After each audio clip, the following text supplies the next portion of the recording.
Yo, what's up po sa inyong lahat ng mga chip. So may real talk lang ako. Alam nyo ano mga chip, advice ko lang kayo, papayuhan ko lang kayo tungkol sa pagpili ng tunay na kaibigan. Alam mo, kung totoong kaibigan nyo, hindi kaya mahirapan yan. May pera ka man o wala, nandiyan pa rin yan. Diba? Lalo na ng mga panahon na lugmok na lugmok ka, babang baba ka, wala kang makapitan, sila yung nandyan. Handa kang tulungan. Pero yung kaibigan na hanggang inuman lang, doon ka lang pakikisamahan, yan yung mga kaibigan na plastic. Diba? Pakikisamahan ka lang kasi may napapakinabangan sa'yo. Pero ito, payo ko sa'yo, no, Chief. Sa pagpili mo ng kaibigan, ulitin ko, hindi mahalaga na marami kang kaibigan. Ang mahalaga dito, yung totoo sa'yo.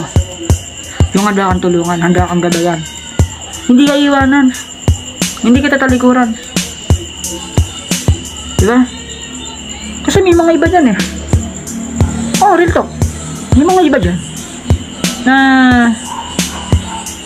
masabi lang na kaibigan. Yun. Yung panahon na wala ng pera yung kaibigan nila, iniwanan nila. Diba?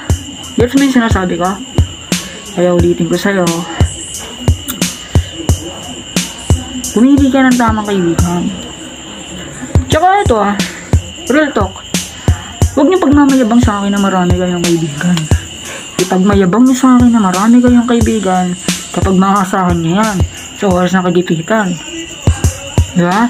Baka mamaya kaibigan mo yung mga panahon na kailangan mo, hindi mo mahagilap yan. Masasabi mo bang kaibigan yan? Ang masasabi ko lang din, manggagamit lang yan. Kaya ako sa dami kong napakisamahan sa mga iba't ibang pinasuko kong trabaho, alam ko yung totoo at plastic sa akin. Oo, marunong akong makisama sa tao, pero kahit kailan, ito lang, hindi mo makukuha tiwala ko. Binibigay ko lang yung tiwala ko sa mga tao talaga na doon ko masusubukan kung hanggang saan sila. Lalo na ng mga panahon na hirap na hirap ako. Ilang kaibigan ko lang ang tumulong sa akin.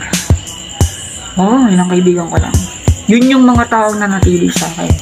Yes, aminin ko, ilan lang kami. Ilan lang kaibigan ko totoo? 8 lang. Yes, 8 lang.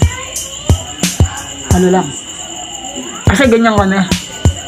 Pag may nahirapan sa amin, tutulungan namin. Diba? Umunlad man yung kaibigan namin, o hindi.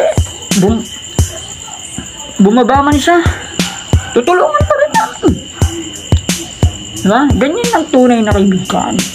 Hindi yung kaibigan mo lang sa inuman. Diba? Tapos wala ka ng pera, iiwanan ka na lang na parang wala kayong pinagsamaan. Diba? So sasabihin nyo, baka seryoso ako. Real talk lang sinasabi ko. Kaya sa mga maraming kaibigan dyan, huwag ipagmamayabang sa akin yan. Na marami kayong kakilala. Ipagmayabang nyo sa akin yan pagmakasahan nyo sila sa oras ng kagipitan nyo. Di yung sasabihin mo sa akin, marami akong kaibigan Oo nga, marami kang kaibigan. Yung panahon na nahihirapan ka, nasan sila? Ni isa wala. Nagka-problema ka, wala, di ba? Ako, aminado ako. Konti lang kaibigan ko, pero lahat yan totoo. Totoo yan mga yan. Hindi plastic yung mga yan. Handang-handa akong tulungan. Lalo na ng mga panahong walang-wala ako. Sila yung gumabay sa akin. Hindi man ako mayaman. Mayaman naman ako sa totoong kaibigan ko. Diba? Kaya ulitin ko,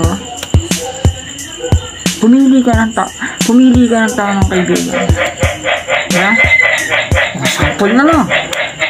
Yung kaibigan mo umunlad na yan.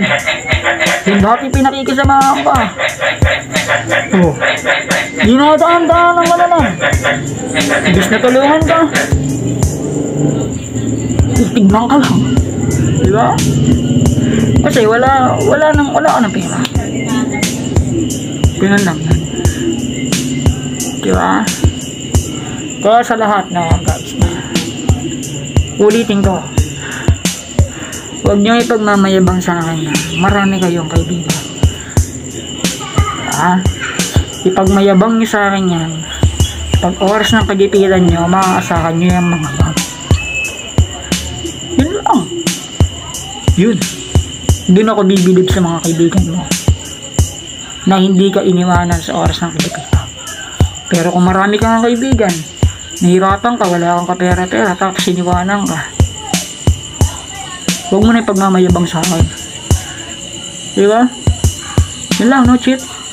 Shoutout sa inyong lahat.